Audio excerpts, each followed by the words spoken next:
Well, we're very pleased and honored to interview today Professor Richard Drake. Richard Drake is the Lucille Spear Research Professor of Politics and History at the University of Montana, here in Missoula, Montana.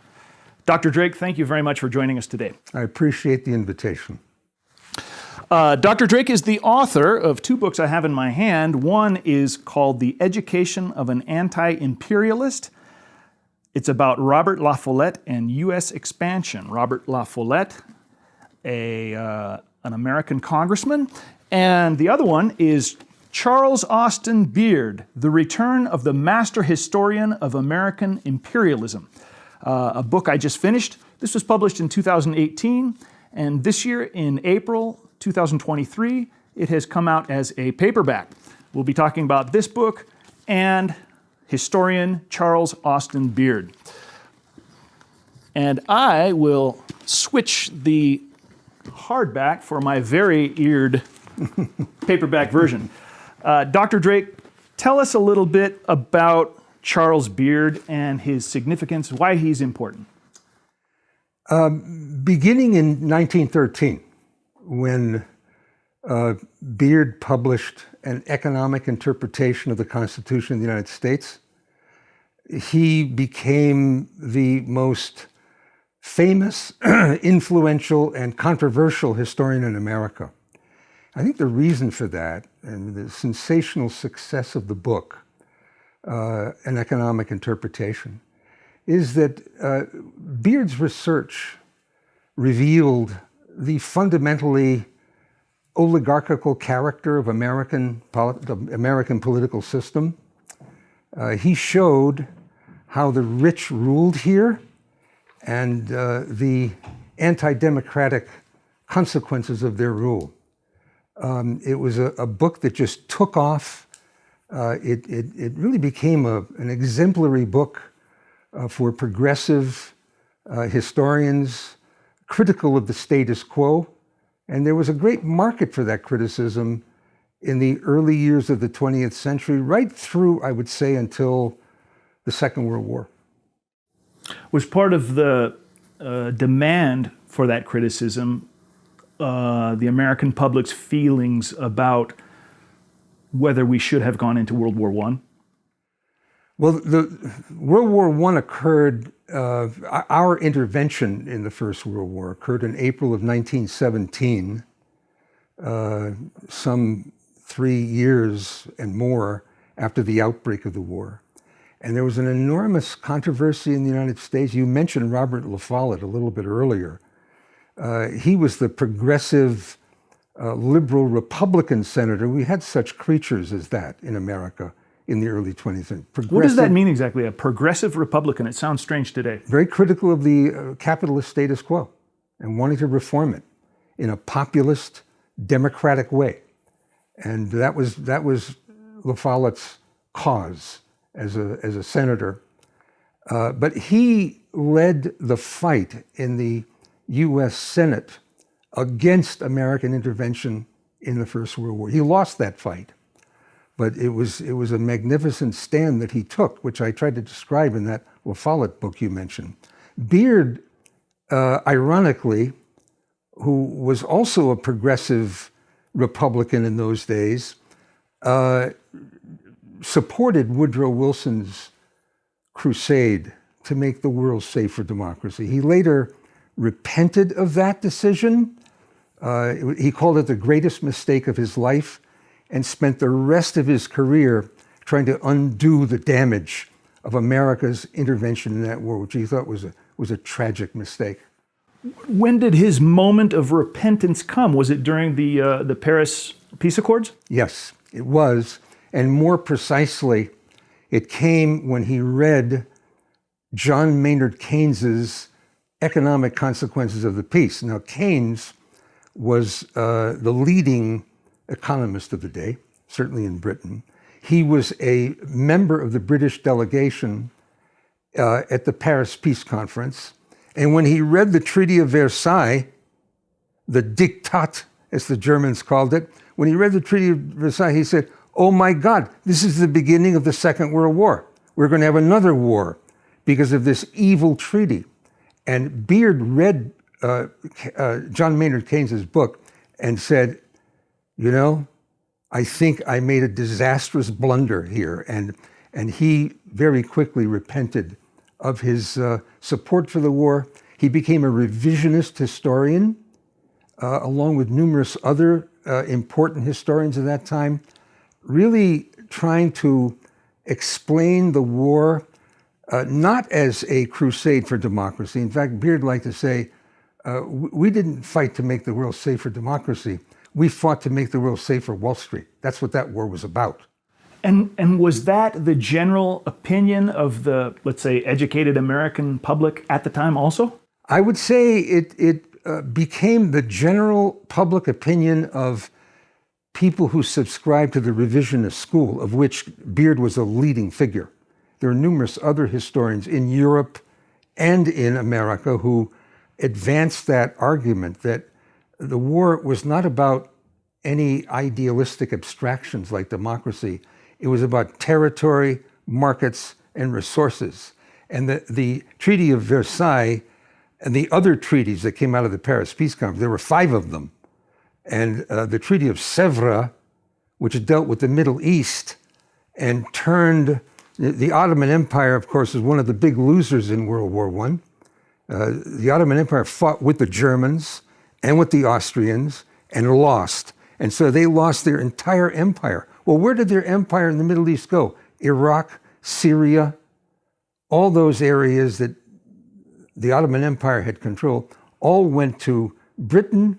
Britain took over Palestine, Iraq. France took over Syria. In other words, the war was about a switch of imperialist masters. Had nothing to do with democracy, human rights, liberty. All of that was gibberish. And Beard made that argument from that point on in his writing. And I think he was right. Yes, I remember one line that stands out in your book. It more resembled a gangland fight over turf. Yeah, I think that's exactly. And markets. That's a perfect image, and I think he was right to state that. Right. Well, I don't want to jump ahead too quickly, but in American history, one thing we can be sure of, right, is that, okay, maybe we made a mistake in World War I, but when we get to World War II, now we have the good war, and that one was legitimate, and these things don't apply. Beard disputed that argument too. From the get-go? From the get-go. He thought that World War II was a reenactment of the First World War. In fact, he liked to say World War II and World War I are really one war, with a 20-year armistice in between. And they both were about territories, markets, and resources. He liked to say that to understand World War II, you must realize first that it was an economic event more than anything else. Franklin Delano Roosevelt, the president of the country during World War II, claimed in the famous Four Freedoms speech that the United States was wanted to intervene in the Second World War in order to fight for the four freedoms: freedom of worship, freedom of speech, freedom from want, and freedom from fear. Those are the four freedoms. Beard said those are noble, pious words, but they have nothing to do with the Second World War. The Second World War has everything to do with economic competition in the Pacific with Japan, economic competition with the Germans, especially in Latin America, where the Germans were very active, very competitive with the United States to an alarming degree in Washington and New York.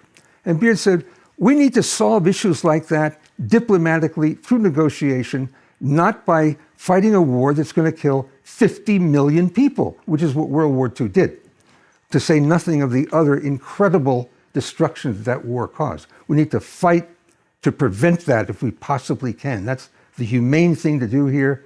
That's my cause. That's what I'm fighting for. Till the day he died, he took that stand.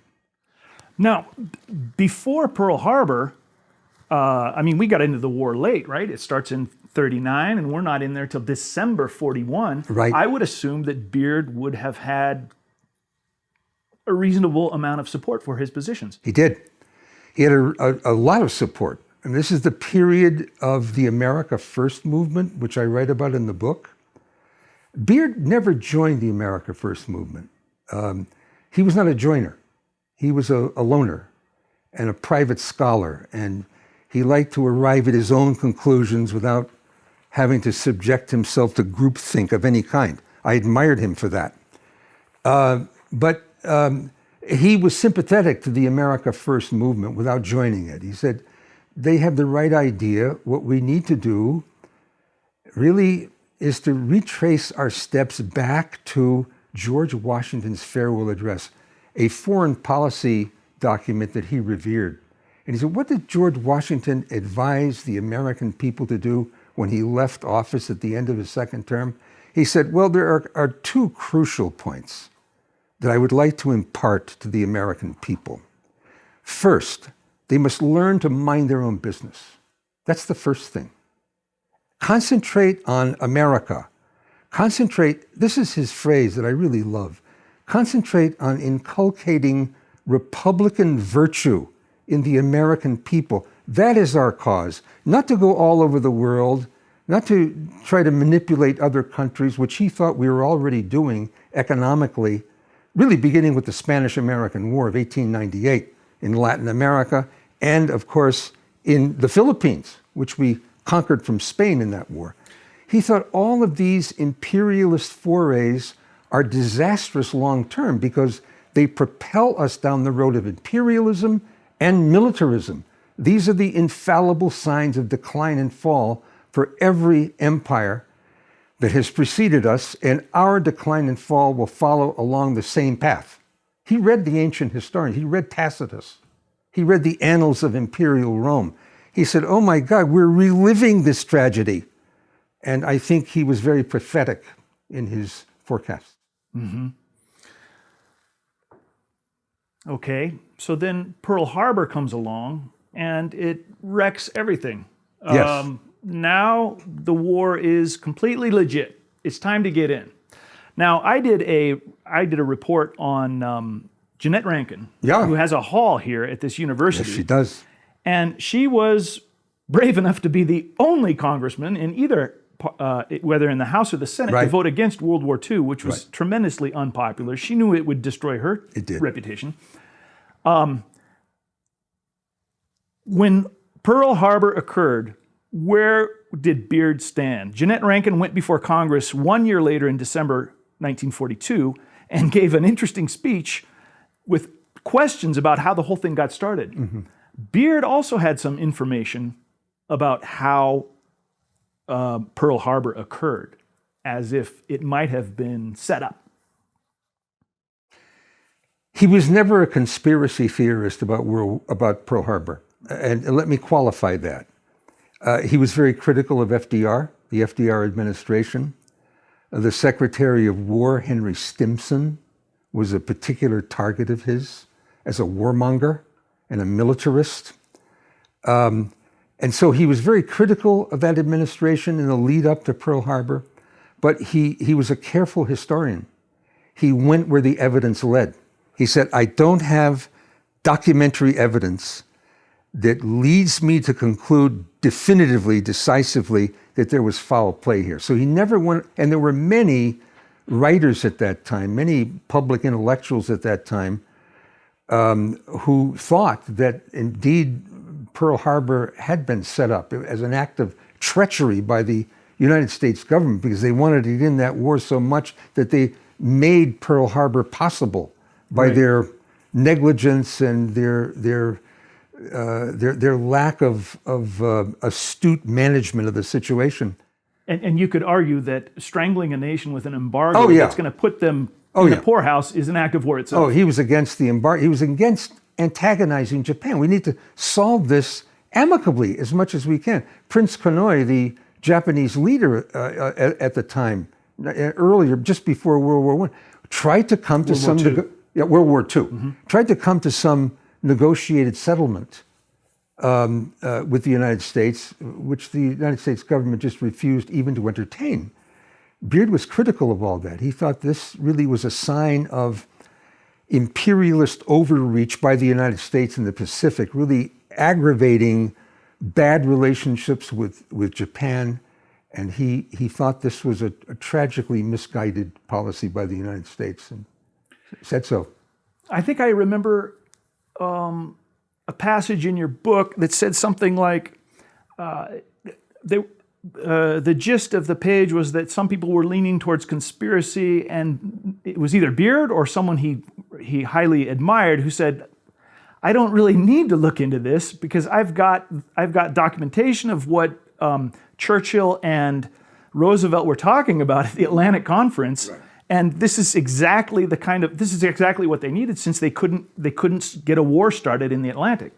The Atlantic Conference took place in August of 1941, just a few months before Pearl Harbor. And everything that took place at that conference pointed toward war. Beard was certain that we were inevitably on the path to war, either in the Atlantic or the Pacific. The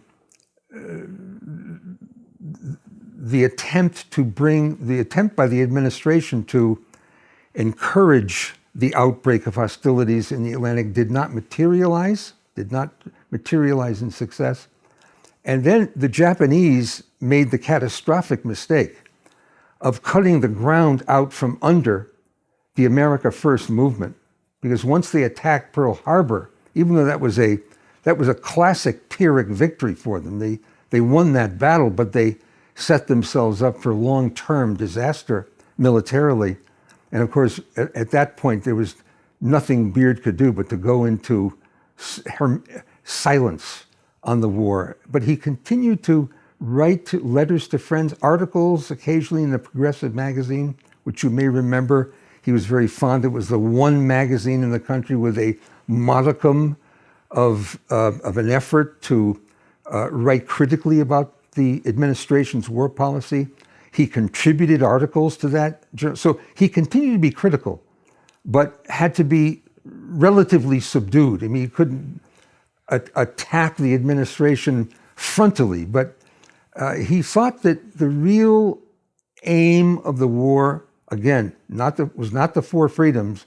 The real aim finally would be revealed in the Bretton Woods Financial Conference of July 1944, when the economic ministers of the Allies gathered in New Hampshire to set up the financial structure of the post-war world, the International Monetary Fund, the World Bank.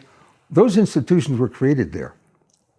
And as Beard was reading these reports in the New York Times and also in the Progressive magazine, which covered the Bretton Woods Conference carefully. That was La Follette's... La Follette started that magazine in 1909. Mm-hmm. He died in 1925. His son, Robert Marion La Follette Jr., carried on for a while. And then another editor, Morris Rubin, a very bright guy. He was about 28 when he took over as editor and was a fearless critic of the administration's policy, focusing on the economic factors. What's going on in the Pacific to promote the economic well-being of the American financial cartels, the monopolies? He thought that's really what this war is about. And so Beard agreed with all of that, and in his articles for the Progressive and his post-war books that he wrote, 1946 and 1948, he echoed that economic interpretation of World War II. It is fundamentally an economic event. You need to understand that to understand the world we're living in. And the Bretton Woods Financial Conference, where the Americans displayed their leadership of the world. The World Bank, the International Monetary Fund are American institutions, as the UN is. And Beard said, I think I understand what's going on here. There is an American hegemony taking place, and it's not something that just popped out of the woodwork in 1944, 1945. This was the aim all along. Even before we got into the war, these activities were taking place, the economic planning, The economic interpretation of history, he argued, has been validated more vividly than ever before by World War II.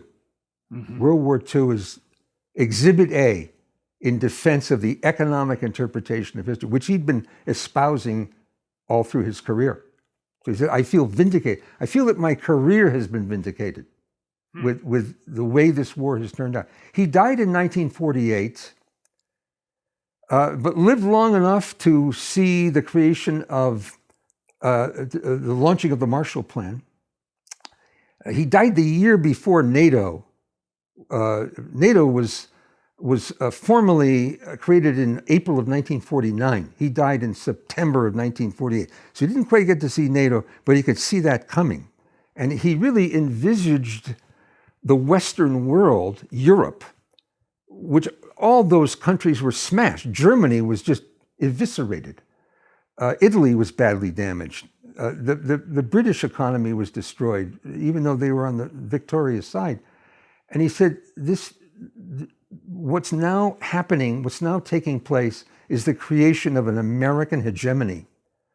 And this hegemony, he predicted, would be the outstanding fact of the coming decades and generations, the world we're living in. And I think this really made him a prophetic writer. He's not just an historian. He looked ahead to the future and saw what was coming. Based on the history of the League of Nations, and the fact that one could argue that that was a tool for British and American hegemony, and Beard knew all about that. What would he have predicted about the UN in terms of of the U.S. influencing the UN?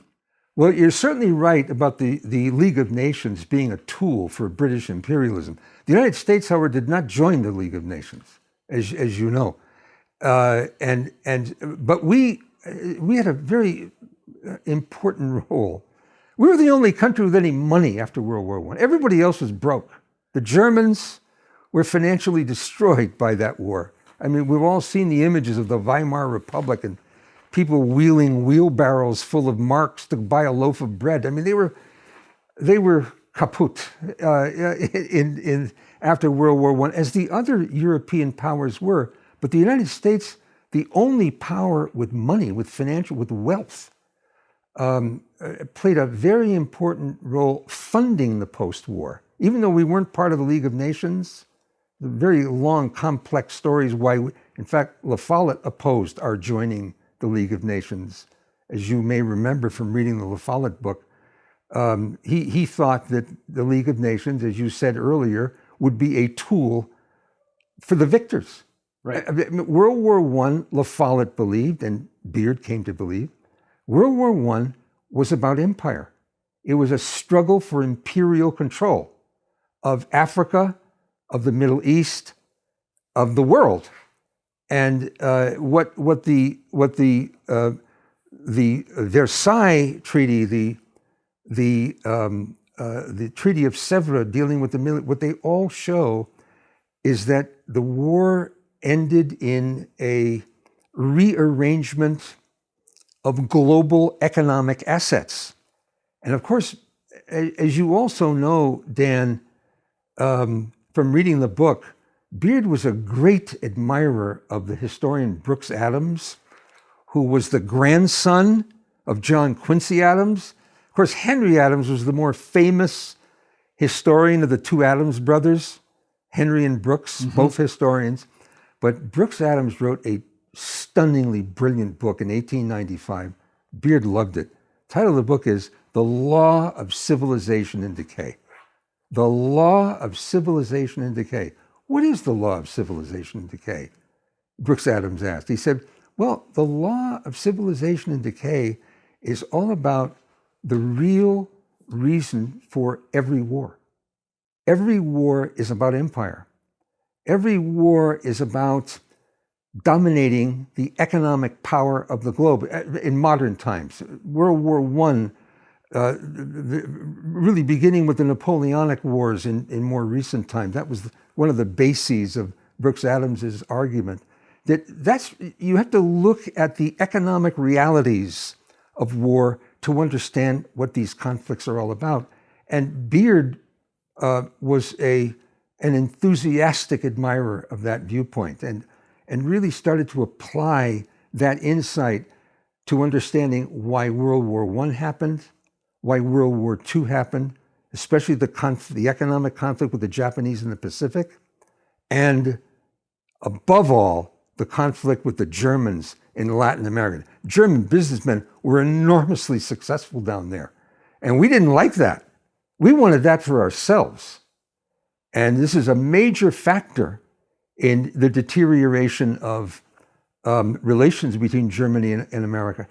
I mean, the argument, the popular argument was at the time, and I think it still is a popular argument in the United States, is that we were fighting a war for freedom, the four freedoms. We were fighting for democracy, just as we did in World War I.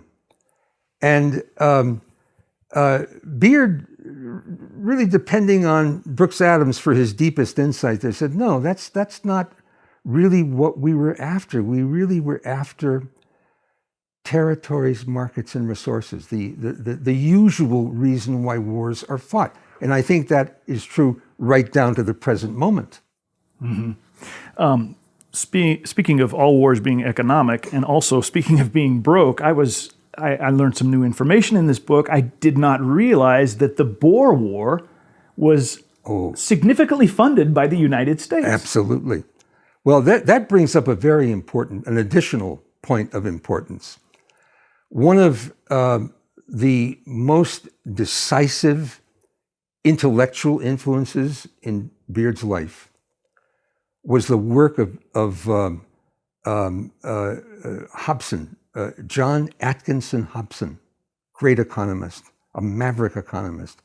John Maynard Keynes admired him, and I've seen their correspondence. I consulted the John Maynard Keynes archives in Cambridge, England, for the La Follette book, so I know how much Keynes admired Hobson. And Hobson, in his classic book, Imperialism: A Study, it came out in 1902. Beard met that man. Beard was a graduate student at Oxford University for 4 years. He went there 1898, was there till 1902, and spent a lot of his time doing social work in Britain. I found out, I gave a paper at Oxford some years ago, and while there, I checked with the registrar's office at Oxford to see what Beard's academic record was like. I want to know what kind of a student he was. He didn't complete a single credit there. He was too busy doing reform work. He was an activist. I was an activist. Yeah. Also a writer. I mean, he was writing a book on the side. An amazing man. He was popular, though. He was well received. But he met Hobson during those years. And Hobson is the one in Imperialism: A Study who makes the classic argument. I think it's the greatest book ever written on the subject of imperialism. He says, to understand imperialism in the world, you need to understand the capitalist taproot that goes down into the bowels of the earth. That is what generates these wars. And Beard not only read the book and was enamored of it, he met the man and revered him and thought of him as a mentor from that point on. They were, Hobson would die in the 1930s sometime, but they were allies, political allies, most of that time after Beard read that book. The exception, of course, is when Beard was seduced by Wilsonian rhetoric about making the world safe for democracy. Hobson was too smart for that. He was too alert. And he was a European, and so he was right there looking at just how much democratic spirit there was in Britain. We're an empire. I mean, we're not a democracy here in Britain. So all this talk about fighting for democracy is poppycock. Any person with a brain in his head knows that. So they actually separated for a few years when Beard went into his cheerleader mode. But as I say, after reading Keynes, he quickly got over that delusion, and it was a permanent cure. It's funny you mentioned the European point of view versus an American point of view. I remember junior year in university. I was in Barcelona, and I was taking a history course, and the professor thought it was the funniest thing in the world, the way America reacted to Watergate. He said, "You simpletons, this stuff happens all the time over here." Yeah, I think that's an interesting point, and there's something to be said for the European realism on realpolitik on things like that, rather than our more naive views about how our politicians should be behaving. On the other hand, you sort of do want a populace that has a bit of idealism and hope for the future. It's interesting. I met with my seminar today. I teach a course on terrorism here at the University of Montana, and we have a seminar attached to the lecture course. And we talked today about populism, left-wing populism and right-wing populism. And there's an assumption today, and it was echoed in my class just before we met for this discussion. There's an assumption that right-wing populism is bad, because that's Trump stuff. Right. And so, we're against that. It's Trump and Steve Bannon stuff. Yeah. But there also was left-wing populism, and Beard was very, very admiring of left-wing populism. He thought figures like William Jennings Bryan, around the time of the Spanish-American War, Robert La Follette, also was very attracted to that way of thinking, that this left-wing populism should not just be dismissed, because what they were trying to do was to rein in the corporate capitalist system, right, the free market system, to make it more democratic, to stop what, to my mind, is the greatest danger on earth to American democracy. The greatest danger by far. Nothing compares with it. The growing wealth gap between the rich and the poor. It is a sword of Damocles hanging over the head of American democracy. And so Beard always looked back to those populists with great admiration, because they really wanted to find a way to prevent people from being, there shouldn't be billionaires. They don't need that money. And the money is needed elsewhere in other sectors of society. We need it for education, healthcare, infrastructure, and not for people to be spending, as one of Beard's great friends and one of the people he most admired, Thurston Veblen, an economist, right. In a classic book called Conspicuous Consumption. That's what we have in America, conspicuous consumption by the obscenely rich, while untold numbers of people are suffering not only from poverty, but degradation in every conceivable form. And so Beard wanted to keep that left-wing populist movement alive, because even though he was a leftist, he wasn't a Marxist. He was not on the Marxist left. He was on the populist progressive left, and thought that we really need to find a way to promote working class issues, to advance working class people. And he thought that one of the most efficient ways to do that was to avoid getting into stupid and criminal wars, which he thought Americans were addicted to. That's right. And my question for you is there a chance for some kind of a bipartisan left-wing populism and right-wing populism to join hands in an anti-war stance? I was really surprised about Beard's friendship, I don't know if you'd call it friendship, but with his respect for Herbert Hoover. Oh, yeah. Tell us about that a bit, and does it give you hope too that possibly both sides can join, at least on the question of war? It's the only hope we have, in my view. And I think and that was a friendship. It became a friendship between Charles Austin Beard, left-wing, progressive historian, and Herbert Hoover, who was a free market capitalist all the way. He was a very conservative Republican. Now the question is, how could these two men possibly have anything to do with each other? Right. And for a long time, they didn't have anything to do with each other, except to have on Beard's part, to be opposed to him. Beard voted for FDR in 1932. He voted for FDR in 1936. Remember, this is the depths of the Depression. Right. Millions of Americans are out of work. One of the reasons why so many Americans then were drawn to Beard, because free market capitalism wasn't in favor at that point. The Depression was perceived as one of the great tragedies that capitalism bore considerable responsibility for. And so there was a large reading audience really primed for Beard's books in those years. That's sort of a side note. But all through the early and mid-1930s, Beard was a political adversary of Hoover. Now, what changed to bring them together? Well, World War II happened. And Hoover was also a critic of FDR's foreign policy in the lead up to World War II. Henry Stimson, who became FDR's Secretary of War, had been in the Hoover administration, Hoover's Secretary of State. Hoover knew Stimson. He was always reining him in. Why did he appoint him? Well, you know, those are complex dynamics to explain quickly. Yes. I mean, party politics, different constituents you're having to mollify. Yep. I don't know all the factors that led to that appointment, but well, Stimson was an able man, but he was definitely a hawk. A war hawk, yes. A war hawk. Mm-hmm. And Hoover was always reining him in.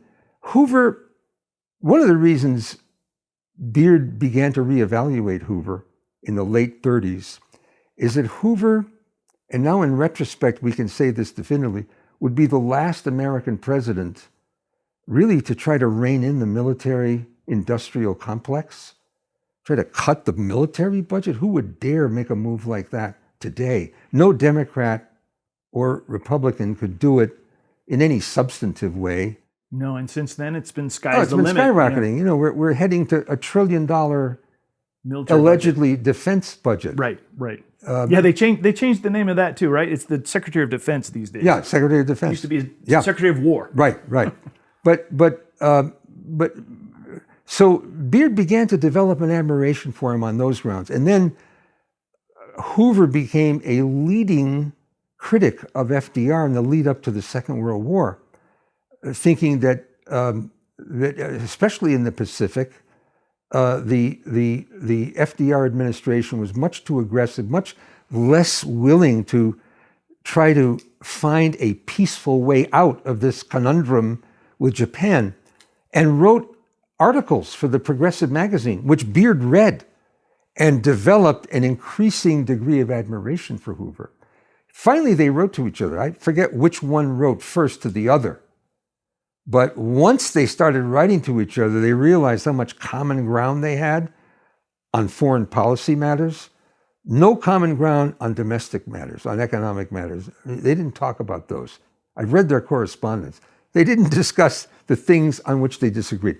They said, let's focus on war, let's focus on foreign policy, let's focus on FDR, and let's try to figure out a way to keep the United States from becoming a militarized empire, because that's the direction the country is taking. You can see it in World War II. You can see the creation of the Pentagon during World War II.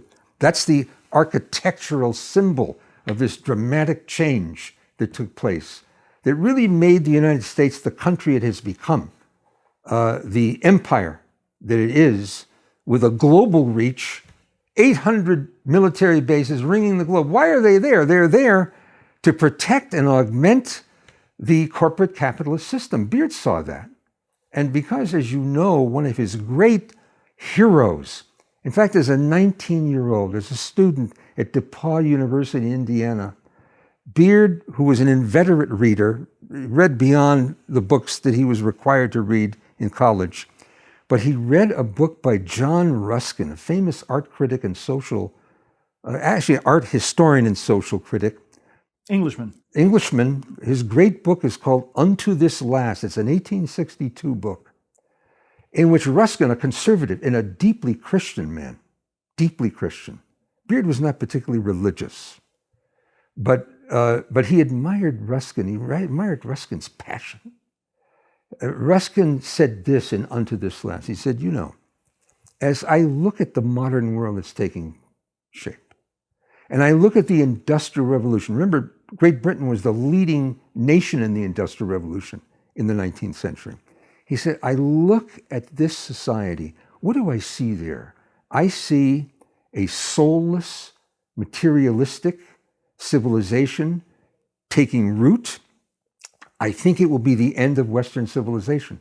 I think it will be the end of Western peoples if these present trends, these economic, social trends continue. I think we're going to destroy ourselves. Beard read that book as a 19-year-old, fell in love with it. And his wife, Mary Ritter Beard, with whom he collaborated on several of his most important books, Mary Ritter Beard wrote a biography of her husband after his death. And she said, you know, if you really want to understand Beard and where his ideas come from, this left-wing historian was more deeply influenced by a cultural conservative, John Ruskin, than by any other single figure. Wow. So that goes back to your point about how can the right and the left, I mean, right libertarians, left progressives, how can they come together to stop this juggernaut of an empire that is carrying us to the very precipice of the cliff over which we could tumble at any minute? Well, I would like to ask you what advice Beard would have us for today. But before that, so Ruskin, maybe Beard's top influence, or the top influence on Beard, and the top influential president, as you said, was John Quincy Adams. John Quincy Adams. And you mentioned his American system. Could you elaborate on that a bit? Oh, God. You know, John Quincy Adams was the grandfather of these two wonderful historians Beard read all the time, Henry Adams and Brooks Adams, and the son of John Adams, the second president. So the sixth president of the United States was the son of the second president of the United States. Beard thought that John Quincy Adams was not only our greatest president, but our greatest visionary. Because this is what John Quincy Adams thought, and he was a conservative man. This is another indication of how conservatives can have extremely critical views of the status quo in this country. That is a point not adequately appreciated, I think, all the time. But John Quincy Adams said, look, here we are in the United States. The territory, the American continent, is like this vast treasure trove of resources, of minerals, of arable land. We have this phenomenal prospect before us. The question before us as a people is, how shall we develop this territory that God has given us? He thought God gave it to us. I won't go into the details of that. But he said, how shall we develop it? Well, we have a choice. We can develop it with the collective good in mind. We can invest in education. We can invest in infrastructure. We can invest in our society to make it a beacon of liberty and human well-being for the whole planet to admire. Or we can turn the businessmen loose on it and develop it selfishly, develop it for personal profit. If we choose the second path, which is the one we chose, if we choose the second path and develop it selfishly, we will introduce distortions into American society that will never be remedied, ever. There'll be the rich and the poor. There's going to be the 1% up there, and there's going to be everyone else below in varying degrees of subsidiarity.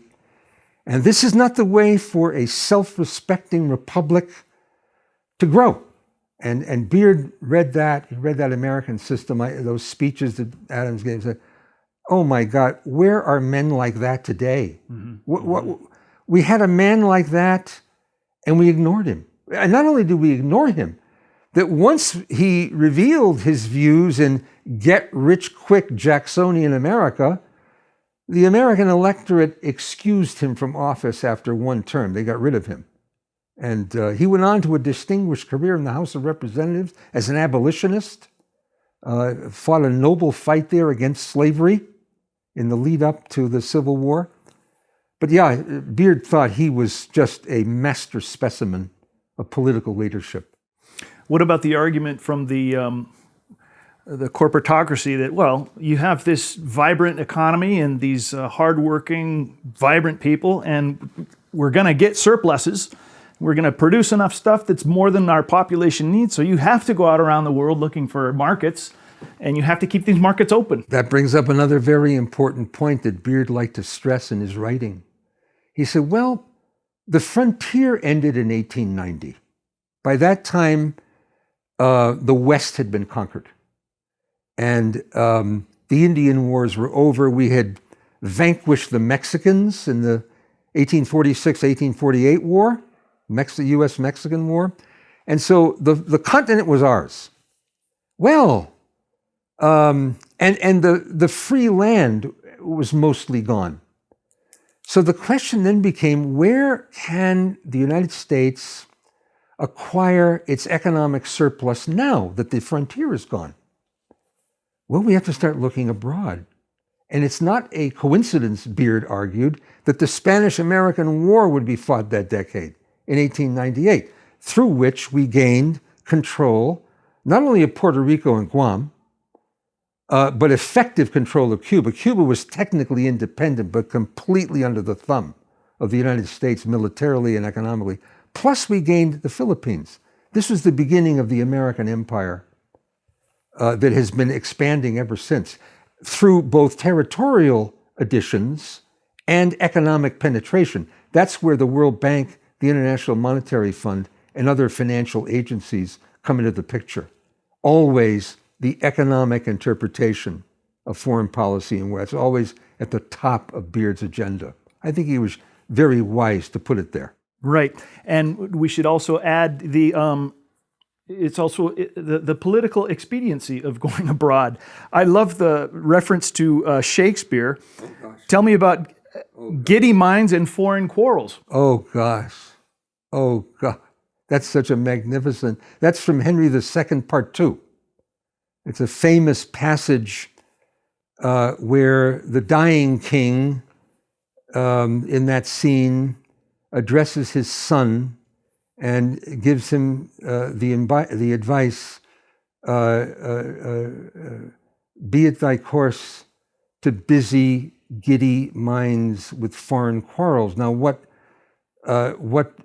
Beard interpreted that passage to me is that the genius caliber mind of Shakespeare was really giving us a very important lesson on foreign policy. Right. That, you know, what the king was trying to convey to his son, he said, look, you're going to be beset by domestic adversaries, political adversaries, and one of the most effective ways to deflect that kind of attention, that kind of concentration on your reign, your administration, would be to get involved in foreign conflicts.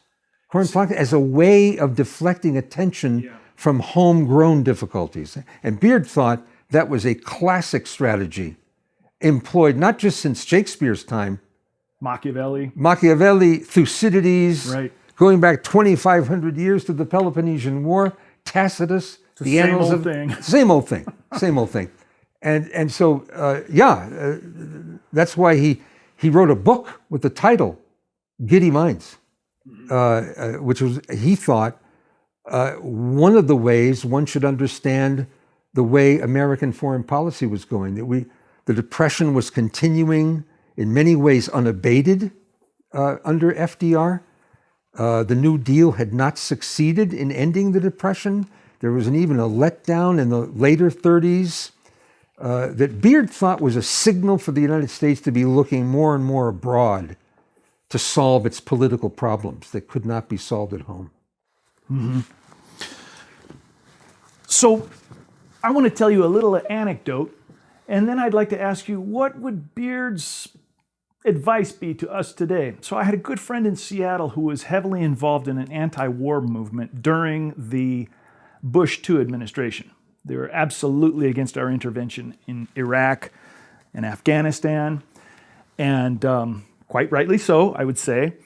And out there daily along the streets of Seattle with their placards and bullhorn, and The minute Obama got into office, that group just evaporated. They disappeared.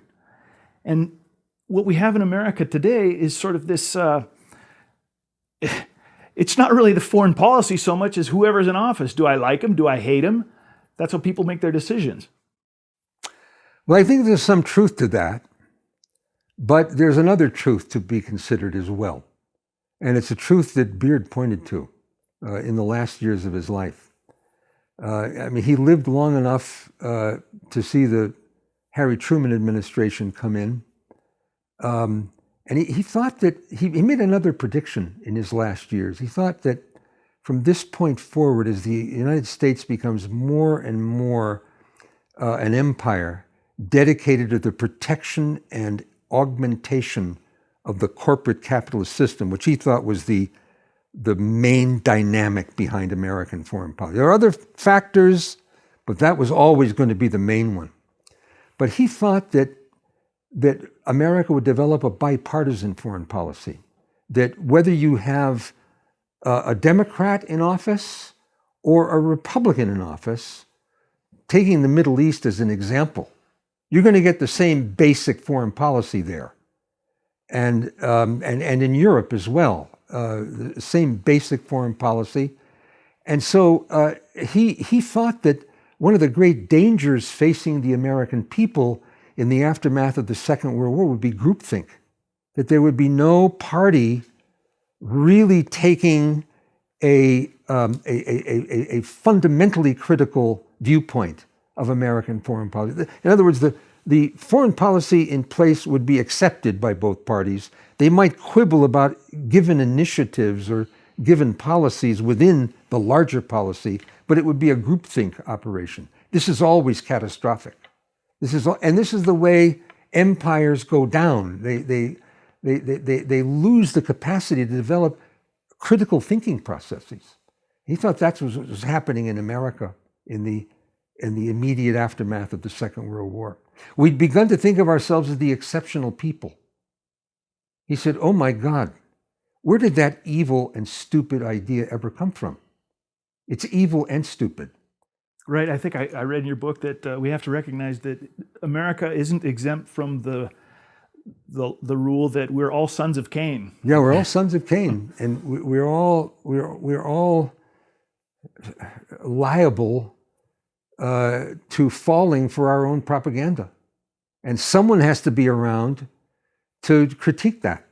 I mean, this is the great. In fact, Beard wrote a book. He wrote many books, 37, 38 books, sometimes writing 2 or 3 a year. I mean, think about that for a moment. Extraordinary productivity. But he said, when you look at what's happening in 1942, I think he wrote The American Spirit. He said, the great glory of the United States. A lot of people criticize Beard for lacking patriotism. This is false. He really followed the rule of Mark Twain on patriotism. Mark Twain was very critical of American foreign policy in the Spanish-American War, and of course was accused of being a traitor for being critical. And he said, no, I'm not a traitor. He said, I'm a patriot. And to me, patriotism means loyalty to the country always, and to the government when it deserves it. It doesn't always deserve it. You can't conflate those two entities. The country and the government are not the same things. They're different things. And we always should react to the government with critical minds, not with adulation, not with subservience, which is what the government wants. Anyway, we could go on more about that. But he wrote in The American Spirit, one of his most important books, I think. It came out during the war. He said, the great glory of the United States is that despite everything, we've produced this magnificent dissident tradition. We've always had critics here. We've always been able to say what's on our mind. This is why it's so important, I think, in our own time, as areas of free speech are disappearing, as we were discussing earlier this evening, to remember Beard's words about how important it is to have critics, to have what George Orwell liked to call no men. He said every society needs no men. People who say no to the cliches of the moment, who say, let's examine that and see what's really there besides hot air. And Beard thought that American foreign policy statements were largely hot air. The presentation from Washington was mainly deceptive, and you always could count on it being deceptive, and therefore you had to develop a North Star in your thinking. I mean, derived from history. He was an historian, so he had great faith in history as the place we go for insight into the truth of things. And I think that was right too. I've devoted my whole career to that principle. And I thank Beard for alerting me to it. Awesome. Well, on that note, let's hope that your book can contribute to a new look at Charles Austin Beard, and the no men can rise up, and we can do something about our situation. I'm with you there. Okay. Thank you very much for the interview. Thank you so much for having me.